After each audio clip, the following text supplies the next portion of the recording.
सखियों, सहेलियों और सखाओं को रेडियो सखी ममता सिंह का नमस्कार। मंजरी जी, आपको भी हमारा नमस्कार। तो ममता जी, आपको और सुनने वाली सभी सखियों और श्रोता भाइयों को मंजरी वर्मा का प्यार भरा बहुत सारा नमस्कार। और क्या हाल एकदम बढ़िया कि जब आप पूछती हैं तो ऐसे ही अपने आप में अच्छे हो जाते हैं। मैं ये कह देती हूँ बढ़िया है। तो वैसे भी हालचाल पूछने से जब सब कुछ अच्छा हो जाता है तो हालचाल पूछते रहना चाहिए। बिल्कुल बिल्कुल पूछते रहना चाहिए। और सबके बारे में पता भी चल जाता है ना, कुशल मंगल है तो अच्छा लगता है जानकर। जी, और आज की विषय है ममता जी, आज हम लोग व्यंजन पर नाग पंचमी पर बनने वाले व्यंजनों की बात करेंगे। तो हमारे जो जहाँ पे सब लोग रह रहे हैं, श्रोता भाई सखिया लोग, तो उनके घरों में आज क्या विशेष बनता है, तो वो व्यंजन भी अगर वो लिख के शॉर्ट में हमें भेजते हैं तो संदेशों में, तो हम उन्हें शामिल करेंगे। अगर रेसिपी नहीं लिख सकते तो कम से कम बताएं कि वो आज के त्योहार को, नागपंचमी के त्योहार को किस तरह से मनाते हैं और क्या क्या खास है। और इसके अलावा काकोरी घटना की वर्षगांठ है आज, इस विषय पर चर्चा की जाएगी। और सखी विशेष के अंतर्गत यामिनी कृष्णमूर्ति के बारे में हम चर्चा करेंगे, जो एक जानी मानी नृत्यांगना है। बिल्कुल, और नागपंचमी पर्व है तो उसकी बात करेंगे। और आज एक आदिवासी दिवस की भी बात करेंगे हम लोग। तो पहले एक गीत सुन लेते हैं। सुनते हैं।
गाना हम सुन रहे थे और हमारी सखियां और सखा भी सुन रहे थे।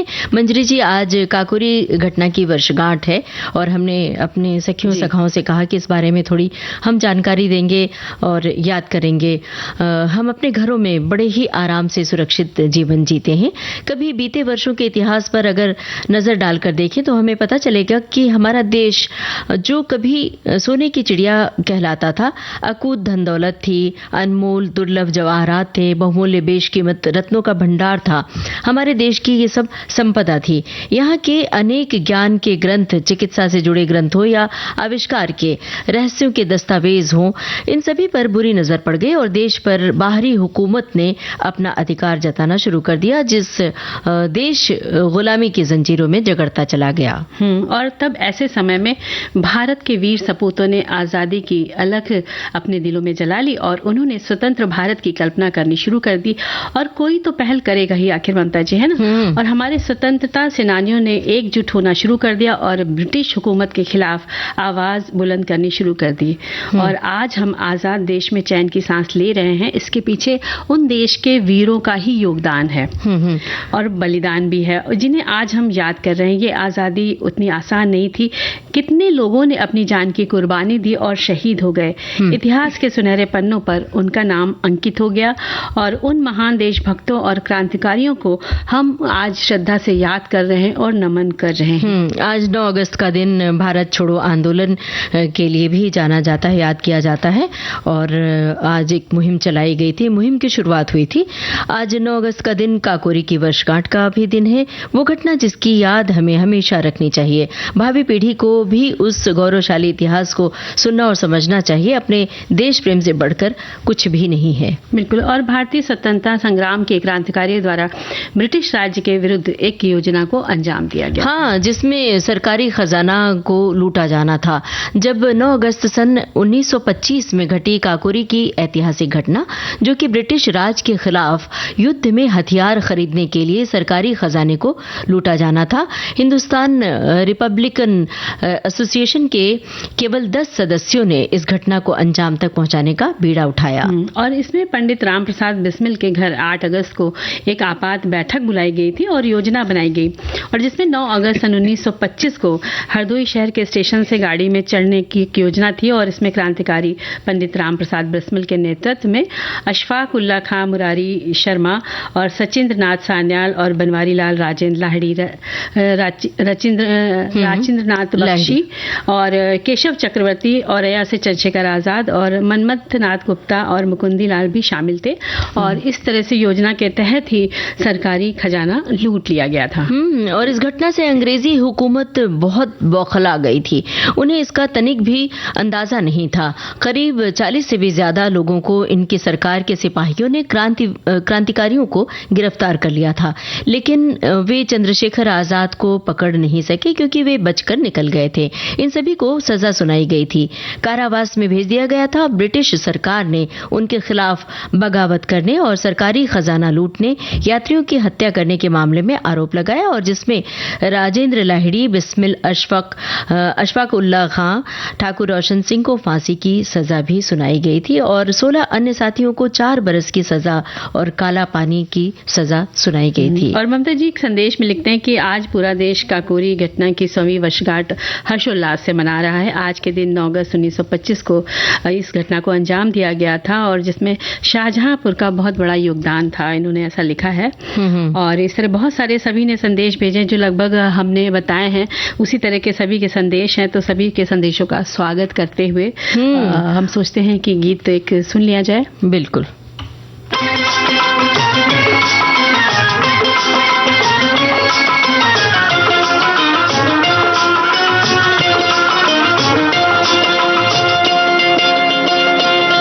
मेरा रंग दे बसंती चोला, मेरा रंग दे, ओ मेरा रंग दे बसंती चोला, ओए रंग दे बसंती चोला, माए रंग दे बसंती चोला, ओ मेरा रंग दे बसंती चोला, मेरा रंग दे, ओ मेरा रंग दे बसंती चोला, ओए रंग दे बसंती चोला, माए रंग दे बसंती चोला।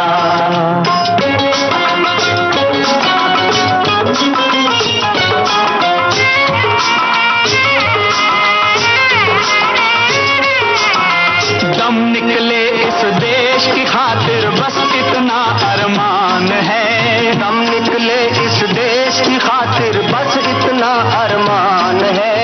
एक बार इस राह में मरना 100 जन्मों के समान है। देख के वीरों की कुर्बानी, देख के वीरों की कुर्बानी, अपना दिल भी बोला मेरा रंग दे बसंती चोला, ओ मेरा रंग दे बसंती चोला, मेरा रंग दे, ओ मेरा रंग दे बसंती चोला, ओए रंग दे बसंती चोला, माए रंग दे बसंती चोला।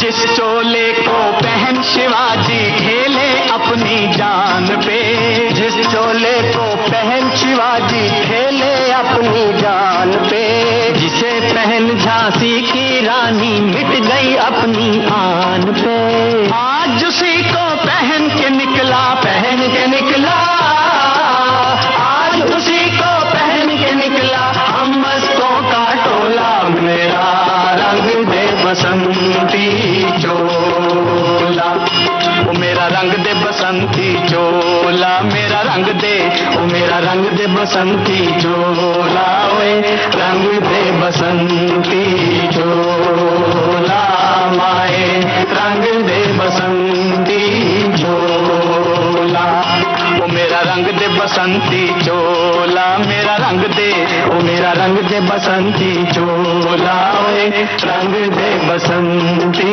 चोला, माए रंग दे बसंती चोला।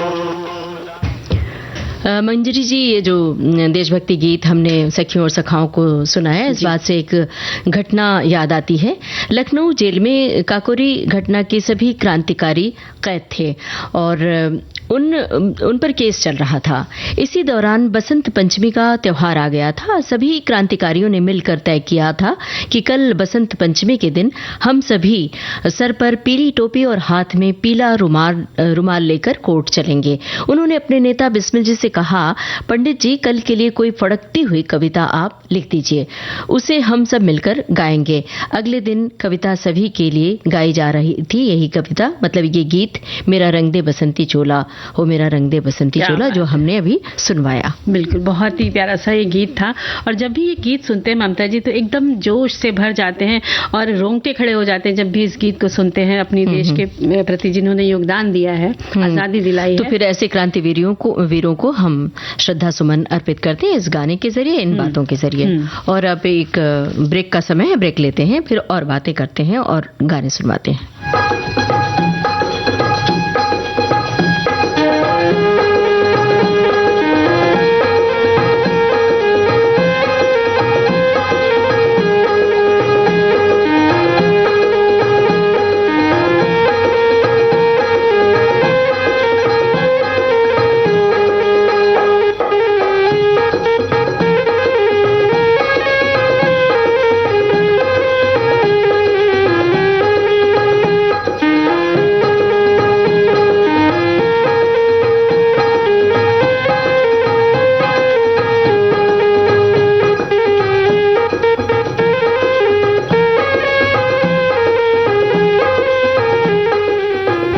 विविध भारती से ये है कार्यक्रम सखी सहेली।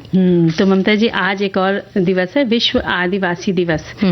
स्वदेशी आदिवासी आबादी के अधिकारों को बढ़ावा देने और उनकी सुरक्षा के लिए प्रतिवर्ष 9 अगस्त को ये दिवस मनाया जाता है। पहली बार संयुक्त राष्ट्र महासभा द्वारा 1994 में ये दिवस घोषित किया गया था। 1982 में मानव अधिकारों के संवर्धन और संरक्षण पर संयुक्त राष्ट्र कार्य समूह की मूल निवासी आबादी पर संयुक्त राष्ट्र कार्य समूह की पहली बैठक का दिन, खासकर इसे भारत के आदिवासियों द्वारा धूमधाम से मनाया जाता है। और हर साल की तरह इस वर्ष की थीम है स्वैच्छिक अलगाव और प्रारंभिक संपर्क में आदिवासी लोगों के अधिकारों की रक्षा है।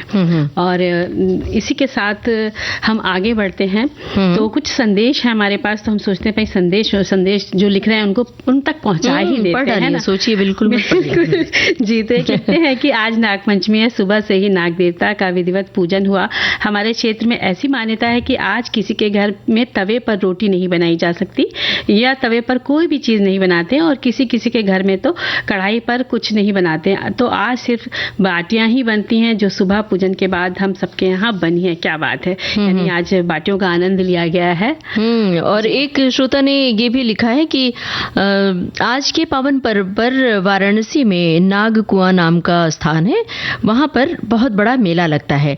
किंवदंती है कि इस स्थान पर तक्षक गरुड़ जी के भय से बालक रूप में काशी संस्कृत की शिक्षा लेने के लिए आए और गुरुपत्नी की सखियों से तक्षक रूपी बालक के बारे में बतलाने के कारण गरुड़ जी को इसकी जानकारी हो गई और उन्होंने तक्षक पर हमला कर दिया। लेकिन अपने गुरु जी के प्रभाव से गरुड़ जी ने तक्षक नाग को अभयदान दे दिया। उसी समय यहाँ नाग पंचमी के दिन से नाग पूजा की जाने लगी और नाग पूजा की जाने के पीछे और भी तमाम मान्यताएं हैं। और एक संदेश में और लिखते हैं कि नाग पंचमी पर घर के दरवाजे पर नाग की आकृति बनाई जाती है, फिर पूजा की जाती है और घर घर जो सपेरे नाग देवता को लेकर घूमते थे, अब तो उन पर प्रतिबंध लग गया है, लेकिन एक समय था कि वो लोग आते थे और फिर भी हमारे घर वो जो आते हैं वो बहुत सालों से आ रहे हैं, इसलिए हम नाग देवता की पूजा करते हैं। आज के दिन दाल बाफले बनते हैं, रोटी नहीं बनाई जाती। वाकई याद आ रहा है वो समय जब घरों पे लेकर आते थे और हम लोग दौड़ दौड़ के बच्चे थे तो जाके देखते थे, फिर वो डांस दिखाते थे, उसका नृत्य करवाते थे और हम लोग पैसे उनको देते, जो मम्मी हम लोग को देती थी कि भाई इनको दे दो, तो वो किया जाता था। तो एक कहना चाहिए एक त्योहार है जिसे बड़े सब लोग बड़ी श्रद्धा से और धूमधाम से मनाते हैं। अलग अलग तरीके से मनाने की ये प्रथा है। कई बार हाँ बोलिए, कुछ कह रही थी आप? हाँ कह रहे थे कि सावन मन भावन त्योहारों की जो आमद लेकर आ गया, इस पर आपने चर्चा भी की थी। और देखिए नागपंचमी का पर्व आज आ ही गया है, यानी धीरे धीरे त्योहारों की रौनक है वो बिखरने लग गई है, फैलने लग गई है और हर तरफ हरियाली भी छा गई है। और वर्षा ने तो क्या किया ममता जी, पूरी धरती को जल से एकदम नहलाकर और एकदम तृप्त कर दिया गया है और हम सभी तृप्त होते हैं उस उत्सवों त्योहारों को मनाकर। विशेष पूजा तो होती ही है, लेकिन साथ में हम सभी को सजने संवरने का मौका भी मिलता है ना? बिल्कुल, ये खास शौक होता है महिलाओं का। और हालांकि आजकल वक्त की कमी के कारण लोग ऐसे शॉर्टकट में तैयार होकर चल देते हैं और लेकिन फिर भी मौकों पर, उत्सवों पर, त्योहारों पर सजने का एक अलग ही आनंद होता है। तरह तरह की रंगों वाली चूड़ियां पहन लेती हैं हमारी सखियां, साड़ियां, और हाथों में मेहंदी लगा लेती हैं। पैरों में महावर लाल सुर्ख चटक रंग का खिल उठता है उनके पैरों में।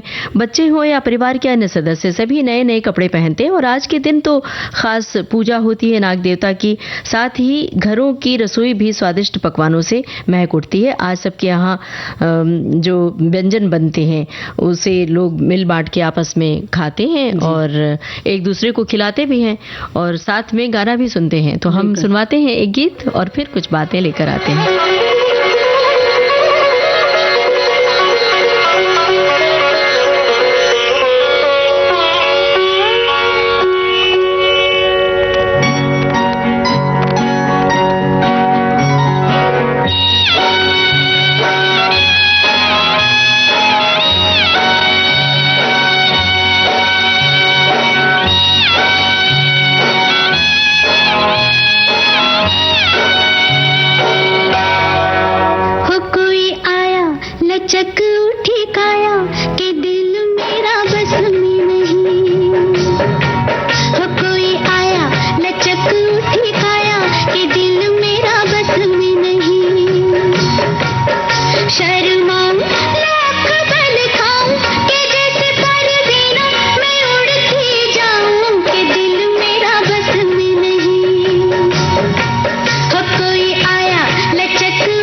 ये गाना सखियां और सखा सुन रहे थे और हम बात कर रहे थे नागपंचमी की, मंजरी जी, है ना।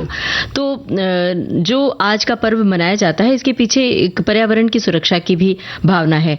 नागों से खेतों फसलों की सुरक्षा होती है। वे चूहे ज्यादातर खा जाते हैं जो फसलों को नुकसान करते हैं। घरों में भी घुसपैठ करते हैं तो बहुत सारा नुकसान कर जाते हैं। नाग या सांप सरीसृप प्राणी है, तो ये बहुत सारे कीड़े मकोड़े खा लेते हैं। तो जो फसल है या फिर पेड़ पौधे हैं, उन्हें जो मतलब उसके कीड़े अगर नहीं रहते हैं तो वो नष्ट होने लगते हैं। बिल्कुल। तो ये कीड़े खा लेते हैं, इसकी वजह से वो फसल और वो पेड़ पौधे सुरक्षित रहते हैं। यानी कहा जा सकता है कि वो हमारे लिए बहुत फायदेमंद है और हमारी जब फसलों की सुरक्षा होगी तो वही तभी तो हमें अनाज मिलेगा ना। तो इसीलिए इनकी पूजा का भी विधान है कि भाई उनकी रक्षा की जाए, उनकी पूजा की जाए, उन्हें मारा नहीं जाए। हाँ, पूजा के पीछे एक सम्मान की भावना है कि अगर हम किसी को रिस्पेक्ट करते हैं तो उसका हनन नहीं करते हैं, उसे मारते नहीं हैं। तो अमूमन क्या होता है कि सांप देखा और वो बड़े शांत होते, अपना चले जाते। जब तक आप उन्हें छेड़ो ना तब तक नहीं कोई किसी को हानि पहुंचाते। इसलिए बहुत उनका ख्याल भी रखना चाहिए। और एक विभाग है जो सर्प पकड़ने वाले लोग हैं, उन्हें आप खबर कर दें, वो पकड़ के ले जाते हैं, बजाय कि आप लाठी डंडे से पीटे। वो बड़ा ही बहुत देख के ही तकलीफदेह होता है। और जैसे कहा गया कि भारत एक कृषि प्रधान देश है, सांप खेतों की अभी आपने बात करी, रक्षा करते हैं। और सांप भी कई तरह के मूक संदेश देते हैं। सांप के गुण देखने की हमारे पास गुणग्राही और शुभग्राही दृष्टि होनी चाहिए, ऐसा हमारे संदेश में इन्होंने लिखा है। और बड़ा प्यारा सा संदेश है, बहुत बड़ा सा भी है। और ये लिखते हैं कि सांप बिना कारण किसी को नहीं काटता, जैसा कि हमने अभी कहा ही है। वर्षों परिश्रम संचित शक्ति यानी जहर व किसी को यूं ही काट कर व्यर्थ खो देना नहीं चाहते हैं। हम भी जीवन में कुछ तप करेंगे तो उसमें हमें भी शक्ति पैदा होगी। ये शक्ति किसी पर गुस्सा करने में, निर्बलों को हैरान करने में या अशक्तों को दुख देने में व्यर्थ ना कर उस शक्ति को हमारा विकास करने में, दूसरे असमर्थों को समर्थ बनाने में, निर्बलों को सबल बनाने में खर्च करें, यही अपेक्षित है। इन्होंने इस संदेश में, हमने इनके संदेश में बहुत सारी बातें थी तो हमने थोड़ी सी लेकर के इसी तरह की बात हमारे इन श्रोता ने भी लिखी है कि सांप बिना कारण किसी को नहीं काटते। वर्षों परिश्रम संचित शक्ति यानी जहर वो किसी को यूं ही काटकर व्यर्थ खो देना नहीं चाहते। हम भी जीवन में कुछ तप करेंगे तो उससे हमें भी शक्ति पैदा होगी। ये शक्ति किसी पर गुस्सा करने में, निर्बलों को हैरान करने में या अशक्तों को दुख देने में व्यर्थ न कर उस शक्ति को हमारा विकास करने में, दूसरे असमर्थ को समर्थ बनाने में ठीक रहता है।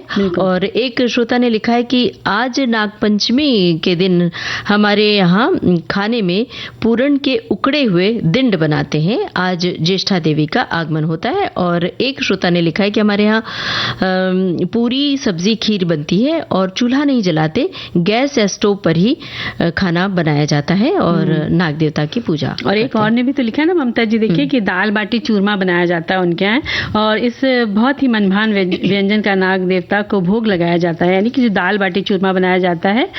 और इस दिन दाल बाटी चूरमा को हमारे निमाड़ क्षेत्र में बहुत लोग बड़े चाव से खाते हैं। और वहीं देखा जाए तो कुछ जगहों पर सोने चांदी काठ व मिट्टी की कलम या हल्दी व चंदन की स्याही से अथवा गोबर से घर के मुख्य द्वार पर दोनों ओर मतलब लीप करके दोनों ओर 5 फन वाले नाग देवता बनाकर भी पूजा करने का विधान है। और अधिकांश घरों में क्या होता है, जहाँ पूजा स्थल होता है उसकी बगल की दीवार पर भी गोबर से बना देते हैं या फिर कागज पर बना करके नाग देवता को उसको पूजा जाता है। कुछ लोग गेरू से लीप कर भी करते हैं वहां पर पूजा। इस तरह से अलग अलग जगहों पर अलग अलग तरीके से ये त्योहार मनाया जाता है। इस दिन कई लोग इस दिन बहनें, कई प्रांत में बहनें अपने भाई की सुरक्षा की कामना करती हैं और बहुत सारी जगह पर इस दिन गुड़िया पीटी जाती है। जो गुड़िया गुड्डे का खेल होता है ना, तो मतलब लड़कियां गुड़िया अपनी बनाती हैं, तैयार करती हैं, सजाती हैं, नए नए कपड़े पहनाती हैं और नदी के किनारे ले जाती हैं और उस गुड़िया का विसर्जन होता है बाकायदा। और फिर उस जैसे नदी है, तालाब है, तो जब विसर्जन हो जाता है तो भाई या जो भी पुरुष घर में होते हैं उसे पीटते हैं।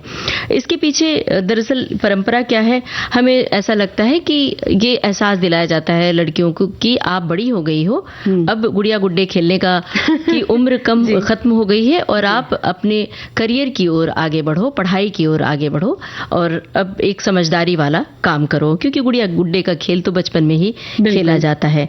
तो ये परंपरा भी है और हालांकि इस तरह की परंपराएं अब विलुप्त हो रही हैं, लेकिन कुछ जगहों पर अभी भी शेष हैं। बिल्कुल। और कहीं कहीं पर जो है कि जब ये गुड़िया पीटते हैं तो उसके बाद भाई बहन को, मतलब जो भाई है वो बहन के पैर छूता है और बहनें आशीर्वाद देती हैं, तो उनको तिलक करके उन्हें मिष्ठान खिलाया जाता है और कहीं पर पान खिलाने की भी बात आती है। और बहुत जगह मेला भी लगता है इसके मेले और मेला जब लगता है तो वहाँ बहुत सारी चीजें होती हैं, जहाँ पे सब लुभावनी चीजें होती है तो दिल वहीं पर अटक जाता है खरीदारी। वो एक बार याद है कि जब मेला लगता था तो वहाँ से हम लोग प्लास्टिक के सांप आते थे और लकड़ी के सांप आते थे, वो पूरी बॉडी हिलता था, तो हम लोग उसको लेके आ जाते थे, फिर अचानक किसी के ऊपर घर में शैतानी में डालते थे तो जब वो डर के भागते थे तो उसका भी एक मजा आता था। तो ये सब बचपन की किस्से हैं। और कहीं यहाँ स्टूडियो में लेकर तो नहीं अब ढूंढना पड़ेगा उसको लाने के लिए। चलिए फिलहाल हम अपनी यादों को हो गया है, बाद में खंगालेंगे। फिलहाल ब्रेक।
विविध भारती से ये है कार्यक्रम सखी सहेली और अब एक गाना सुनते हैं मंजरी जी पहले, फिर उसके बाद कुछ और जानकारियां लेकर हाजिर होंगे।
ये नागिन फिल्म का गाना है, लता मंगेशकर की आवाज है, राजेंद्र कृष्ण के बोल हैं, हेमंत कुमार का संगीत है।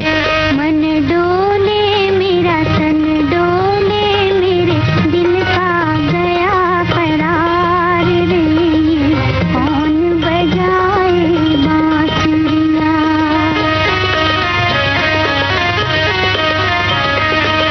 मन डोले मेरा तन डोले मेरे दिल का गया करार रे, कौन बजाए बांसुरिया।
नागिन फिल्म का गाना सखियां और सखा सुन रहे थे और हमारे श्रोताओं की बहुत सारी टिप्पणियां आई हैं इस संदर्भ में। एक श्रोता ने लिखा है कि बारिश के कारण जीव जंतु के बिल में पानी भर जाता है, वो अपनी सुरक्षा के लिए बाहर निकलते हैं, हम डरते हैं और इन्हें मार देते हैं। पृथ्वी का संतुलन बना रहे इसीलिए इन सब की पूजा के द्वार मान सम्मान और जीवित रखने की जागरूकता के लिए ये सारे त्योहार मनाए जाते हैं पारंपरिक रूप से। ये जो आज नागपंचमी का पर्व है उसके लिए ये लिख रहे हैं। और मंजरी जी, बचपन की कोई कविता याद आती है क्या आपको, जो हम सब नागपंचमी के अवसर पर पढ़ते थे और हमारे पाठ्यक्रम में भी था? हालांकि अब वो पूरी तरह याद तो नहीं है, लेकिन कुछ पंक्तियां याद करके श्रोताओं तक पहुंचा रहे हैं। सूरज के आते भोर हुआ, सूरज के आते भोर हुआ, लाठी लेजिम का शोर हुआ, ये नागपंचमी झमक झम, ये ढोल धमाका दमक दम, मल्लों की जब टोली निकली, ये चर्चा फैली गली गली, दंगल हो रहा अखाड़े में, चंदन चाचा के बाड़े में। क्या बात है, याद आ गई। हाँ, ये दरअसल क्या होता है कि त्योहार का मतलब हम पढ़ाई लिखाई से कि इस समय इस तरह की पढ़ाई होती थी, जब ये त्योहार आएगा तो वहाँ पर ये कविता हमें याद करनी है और बाकायदा कविता की प्रतियोगिता की जाती थी। बिल्कुल सही बात आपने कही है, बहुत अच्छी लगती है सुनकर कि जब ये कविता दोबारा आती है, अब सामने सामने आती है, सुनने को मिलता है। और देखिए संदेश में लिखते हैं कि भारतीय संस्कृति कितनी महान है, जहाँ पर सबसे डरावने जीव जिसे हम सब सांप या फिर नाग कहते हैं उसकी भी पूजा की जाती है और नाग पंचमी के दिन उसकी पूजा की जाती है। उन्होंने लिखा दरअसल अब भारतीय पेड़ पौधों को पानी देते हैं, जैसे पीपल, नीम, बरगद या चींटी को शक्कर खिलाते हैं, तो उसके मूल में प्रकृति का संरक्षण होता है। जब नदी को माता के रूप में पूजा जाता है, उसके मूल में भी यही भाव है कि विश्व में किसी भी देश को आपको ऐसा देखने को नहीं मिलेगा जैसा हमारे देश में है। और दरअसल हमारे ऋषि मुनि एक प्रकार से वैज्ञानिक थे जिन्होंने इस प्रकार की गंभीर बातों को समझ लिया था और उन्होंने इस विज्ञान को धर्म से जोड़ दिया था। क्या बहुत अच्छी सी बात लिखकर भेजिए। और अब सुन लेते हैं गीत।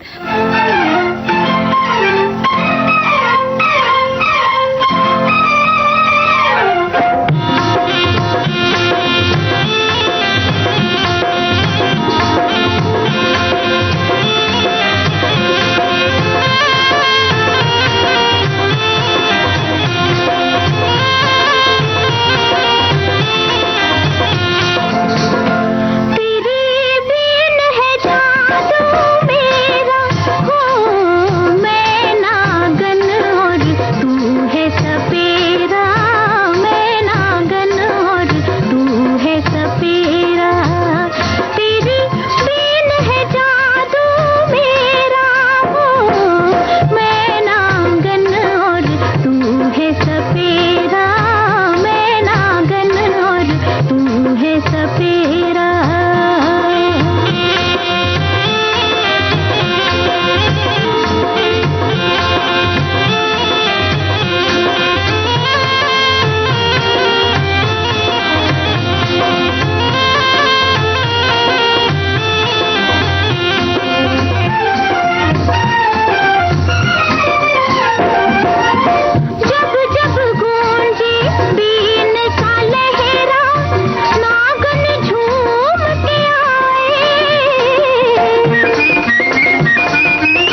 नागपंचमी के पर्व पर हमारे श्रोताओं की बहुत सारी टिप्पणियां आई हैं और बहुत सारी उन तक पहुंचाई, लेकिन कुछ मिलती जुलती सी हैं।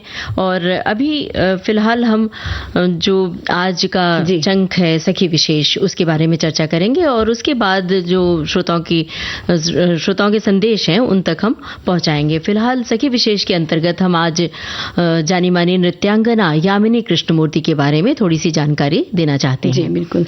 भरतनाट्यम और कुचिपुड़ी की प्रख्यात नृत्यांगना यामिनी कृष्णमूर्ति का जन्म 20 दिसंबर सन 1940 मदनपल्ली चित्तूर जिले आंध्र प्रदेश में हुआ था।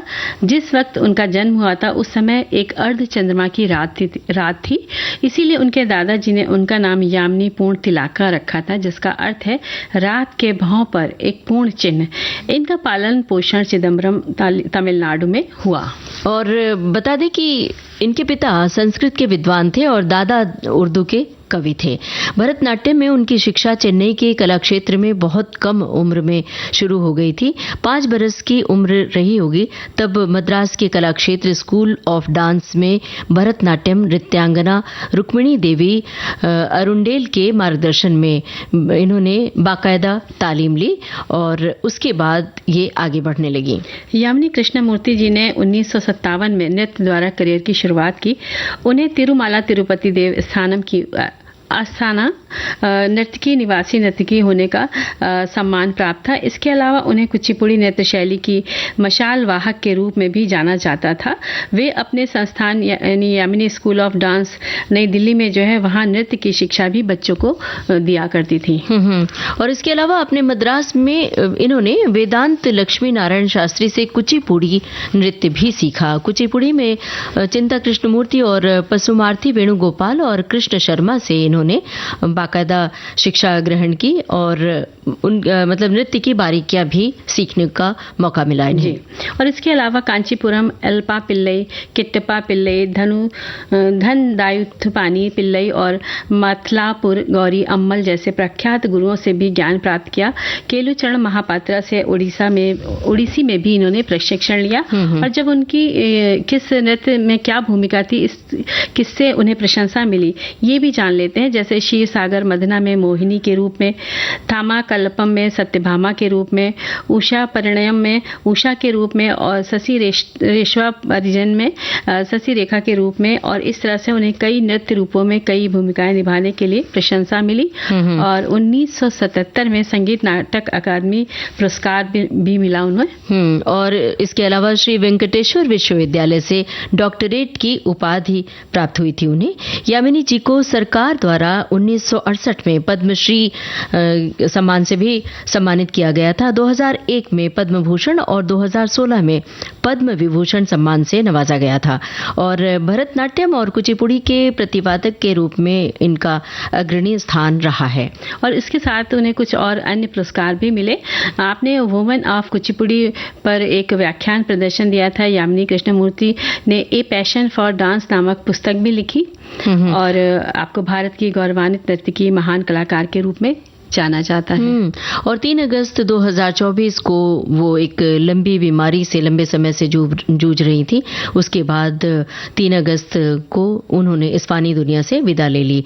उनके योगदान को, उनकी कला को हमेशा याद किया जाता रहेगा। उन्होंने भरतनाट्यम और कुचिपुड़ी के माध्यम से देश की संस्कृति को दुनिया से परिचय करवाया। हम सभी उन्हें सादर नमन करते हैं आज। और अब ये गीत सुनवाते हैं।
आज तो हमारे श्रोता ऐसा लग रहा है कि बहुत सारे पकवान बना रहे हैं। देखिए ना, एक श्रोता ने लिख भेजा है कि महाराष्ट्र में आज के दिन जो पकवान बनाते हैं उसे दिंड कहते हैं। चने की दाल का गुड़ जायफल डालकर सुंदर सारण बनाते हैं। गूथे हुए गेहूं के आटे में इसे विशेष प्रकार से भरा जाता है और हल्दी के पत्ते पर रखकर इसे स्टीम दिया जाता है। गरम गरम स्वादिष्ट दिंड देसी घी डालकर परोसते हैं।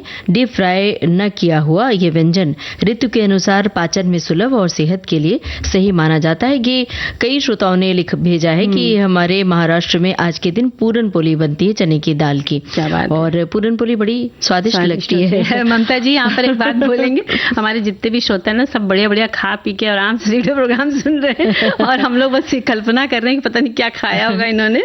लेकिन चलिए हम उनको रेसिपी एक और बता देते हैं। आप भी 4 बजे जाके बनाएंगे कुछ ना कुछ लगना ही पड़ेगा। बिल्कुल, इतनी सारी बातें होंगी व्यंजन की। आपने आते ही बताया कि आपने ठेकुआ बनाया है, ठेकुआ खिलाया आपको, और मालपुए बनाए हैं। तो ठेकुआ नहीं, मालपुए की रेसिपी तो हम बता सकते हैं। बिल्कुल बता सकते हैं। लेकिन आप क्या बनाने की विधि बताने जा रहे हैं। महाराष्ट्र में बनता है पतोड़ी करके एक व्यंजन है।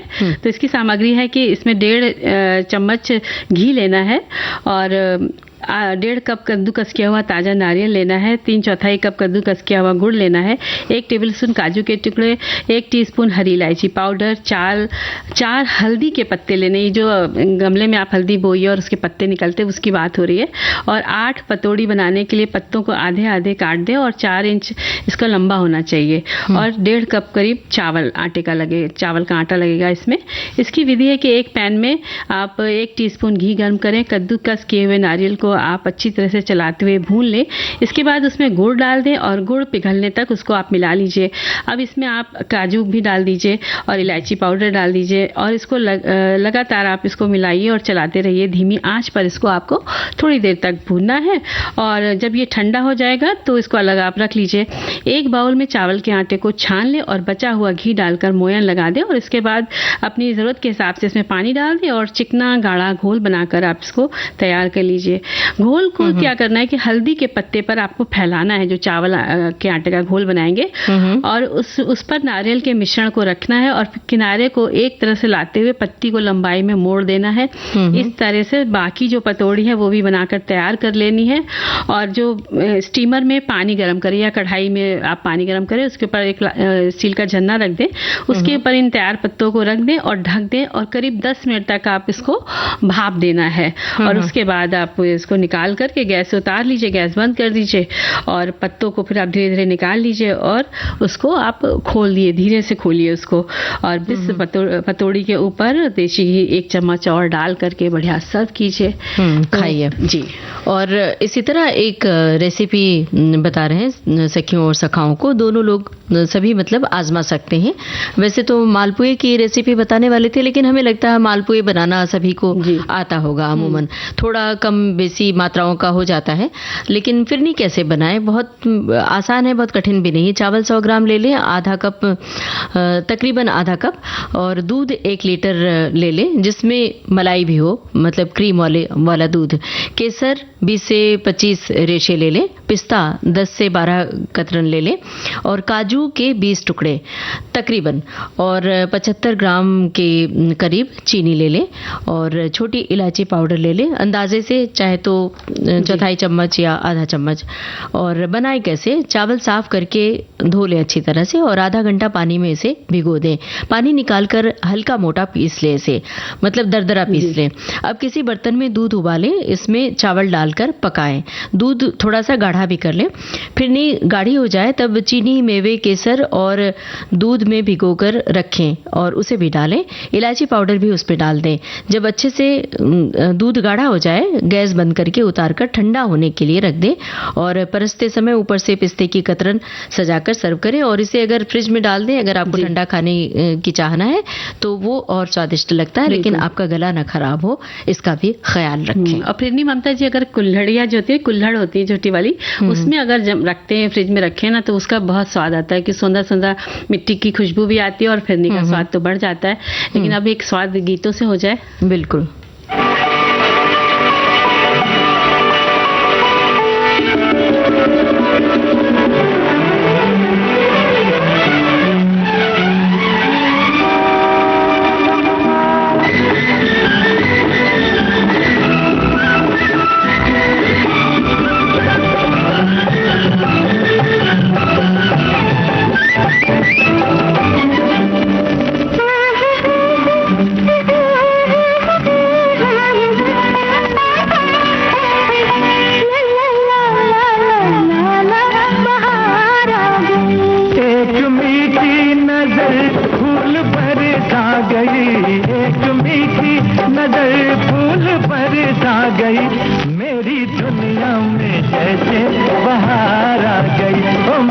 दुनिया में जैसे बाहर आ गई।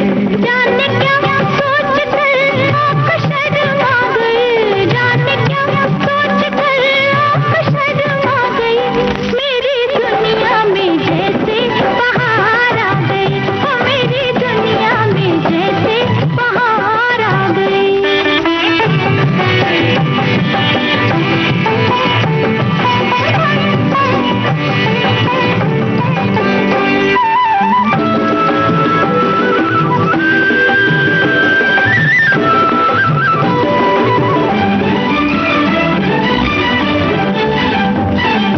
जाने ये किसने दिल में मेरे छेड़ा खुशी का तराना, जादू जगा के किसने बदला ना जाने मेरा फसाना।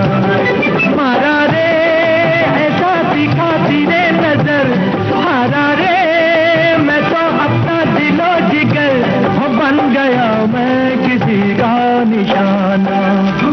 एक बाकी अदा दिल को तड़पा गई, एक बाकी अदा दिल को तड़पा गई, मेरी दुनिया में जैसे बाहर आ गई, ओ मेरी दुनिया में जैसे बाहर आ गई।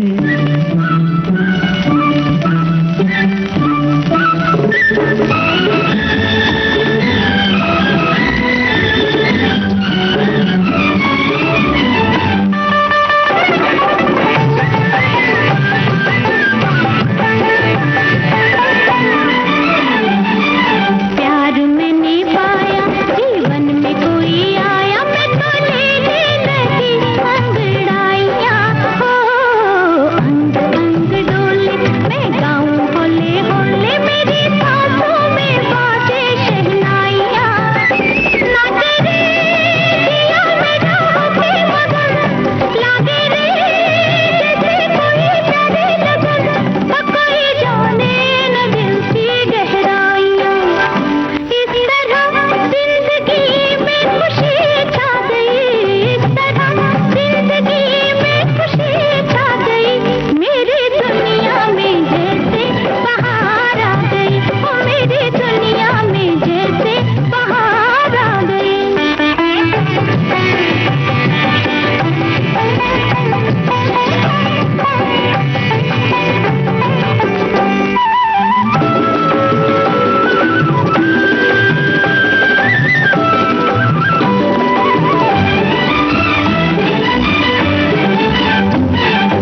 राहों में मेरी कोई आया लेके खुशी का नजारा, पाया है मैंने जिंदगी में एक खूबसूरत सहारा। देखो जी प्यारे प्यारे मेरे सनम, तुम भी हो भोले भाले मेरे बलम, वो दिल ने समझा है दिल का इशारा। प्यार की रुत सुहानी मुझे भा गई, प्यार की रुत सुहानी मुझे भा गई, मेरी दुनिया में जैसे बाहर आ गई, ओ मेरी दुनिया। प्यार की रुत तो सभी को सुहानी लगती है और प्यार की रुत हमेशा बनी रहे।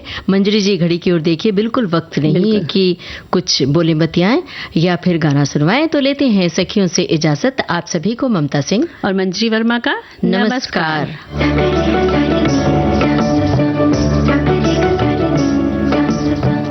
सखी सहेली कार्यक्रम की प्रोड्यूसर अनुश्री पाठक। सखी सहेली।